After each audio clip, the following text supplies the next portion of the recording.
I'm Marixa Salgado, and the reason that we are doing a video of what I'm going to do today is because so many people have asked, what is Flancocho?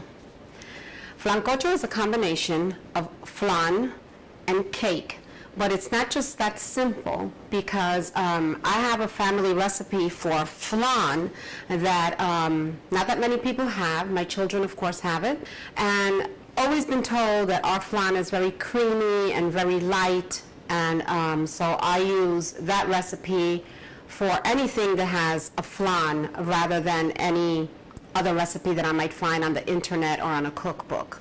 So although I will show you what I am doing, you will not be able to see how much of milk I'm using or what kind of milk I'm using, because that part of it is a family secret, those measurements, and I am not willing to share that.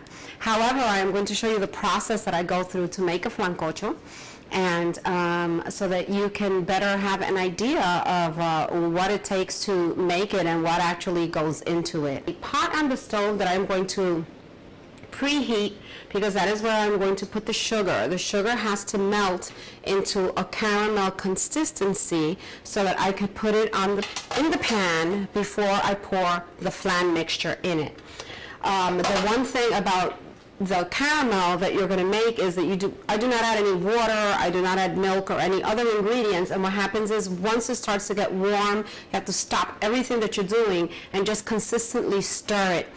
Because if the caramel were to boil just a little, it would taste burnt, and your flancocho or flan or anything that you would make with that type of a caramel base would then be ruined. You would have to start all over again. So that is what I do.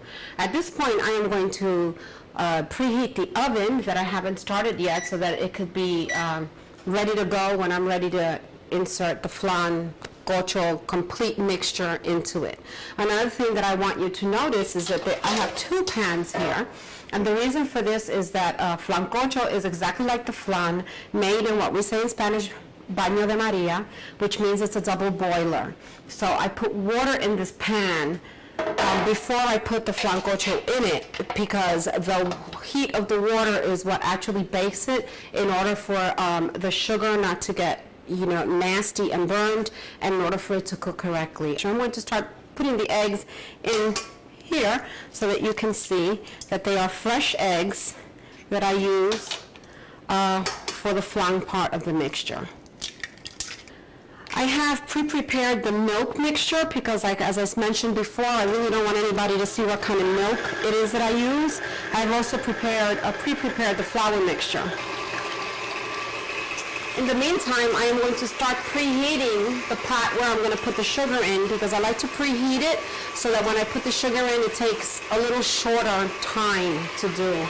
I will speed it up a little bit just so that I can get it going better.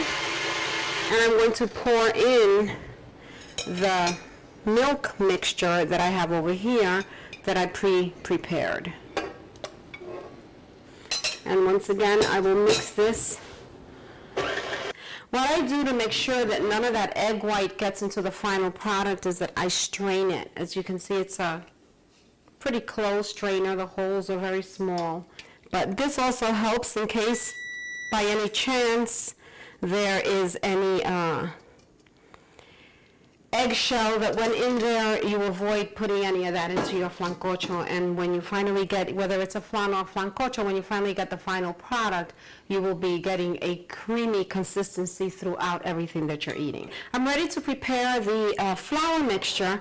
Like I did mention in the beginning, there are certain things that I will not show you because I prepared the flour mixture previously, and I have prepared the egg mixture. And again, as I did previously, I am going to whip the egg up a little bit. I will give up one of my secrets though, however. When you are making a homemade cake, usually a lot of people have a problem because the cakes come out very dry. And one way to get your cakes moist, regardless of what kind of cake you're making, if you're making a from scratch cake, I advise that you use a little box of instant pudding. Usually vanilla is the best one no matter what kind of cake you're making. If you use the vanilla, it will not take away from your lemon flavor or anything else. What it will do, it will make it very moist. And what you do with the vanilla pudding is you mix it in with your flour, baking powder, and baking soda that you're going to use in your flour mixture. And always make sure that you use that, and your cake will be as moist as a store-bought cake. And I will slowly add the cake mixture. And I will mix this. Now while this is mixing, this got very hot, so I needed to move it. But what I am going to do now, since the pot is hot enough, is I'm going to pour the sugar in this pot. As you can see, only sugar. And I am going to take a big spoon. If you use a smaller spoon, your hand will get burnt because the caramel gets very, very hot. And I'm just going to move it around to make sure that the heat gets to it evenly. In the meantime, I am going to come over here and put the rest of the flour mixture in with the egg to make sure it mixes correctly. It's funny, there's a commercial that says, you know, you can buy your turkey somewhere and everything is made, but only mom brings the love. Well, I think that my kids really believe that because they feel that, you know, even though they have the recipe, they think that everything I make has a special touch. While this is mixing, I let this mix a little while, practically to a whipped consistency, because we're mixing the liquid mixture with the flour. It may have some lumps, and I don't like the lumps. And while that's mixing, I will consistently check. And I don't know if you'll be able to see it in the camera, but on the bottom of the pot, you can see the sugar melting. As you can see, the mixture is going very nice and fluffy, which is what I like when I make my the cake part of this. What I am doing now is I'm making sure that, because we started with the liquid and we added powder, as you know, sometimes it sticks to the bottom of the bowl, and then when you put it into your final mixture, you have lumps, and that it's not very tasty when you try to taste the cake and you have powder after a bite. So I make sure that this is mixed from the bottom, that nothing is sticking, and I use a rubber spatula because I feel it will get to the bottom of the bowl a lot easier than a spoon or any other type. And then I'll mix it for a little while longer. Okay, we're back here at the caramel again, and as you can see, it's starting to change to that caramelly color. Again, to repeat myself and to answer everyone's questions, is that just sugar, no water or nothing? Exactly. This is just plain sugar that we're melting over a pretty high heat. I will lower it to a 2 to make sure it doesn't boil. But you have to understand, when I make a flan, I make it in a glass bowl, so this will set very quickly when I pour it in the glass, because I'm using an aluminum pan today for the flancocho, which is what I always use.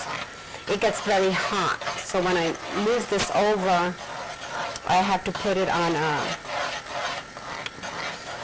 cork warming plates, warming holders, just so that I don't burn the counter or myself. It's almost completely melted. Because it's an electric stove, I've turned it off because we know that the burner still stays hot. And again, I'm avoiding the boiling issue.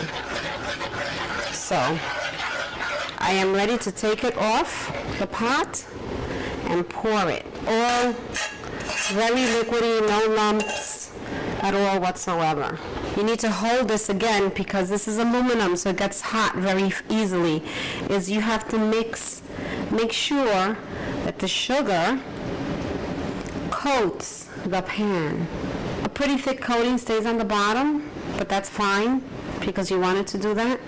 And then what I do is I wait for it to set. But this will set in about a minute or 2 because as soon as it starts to cool, it gets hard. Now I'm going to look at the cake mixture and make sure that it's good to go, and it is.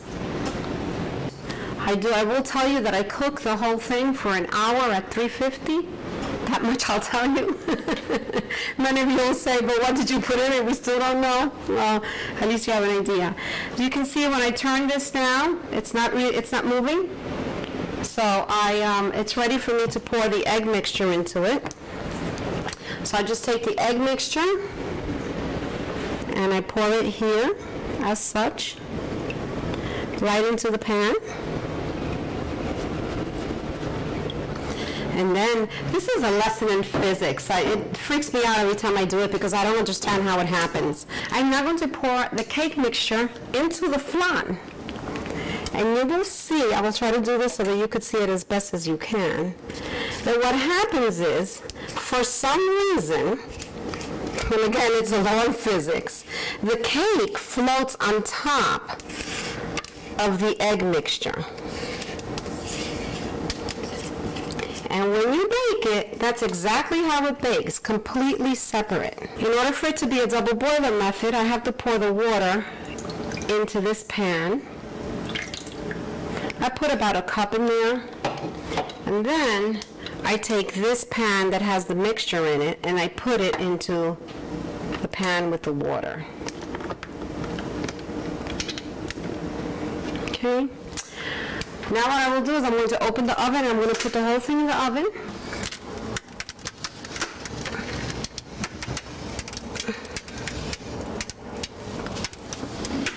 And it will bake at 350 for an hour. I set the timer for an hour, and we are done with the preparation. When we come back, I will show you what the flancocho looks like when we take it out of the oven and we turn it over before I cut it and I put it in the tray where I take it to your home. An hour has passed and the flancocho is done. So I'm now going to take it out of the oven. It looks absolutely beautiful. As you can see, my eyes are totally steamed up here, as it has been completely, totally baked. You can see how beautiful it looks. Ready to go. The first thing that I do is I have to leave it in here for about 20 minutes to cool. But the first thing that I do is I separate the cake from the sides to allow the caramel that's on the bottom to soak up into the cake just a little bit while it's warm. Okay, as you can see here, what I'm doing is I'm pressing the caramel, the cake down into the caramel so that it can collect some of it while it's nice and warm. I have a simple cookie sheet.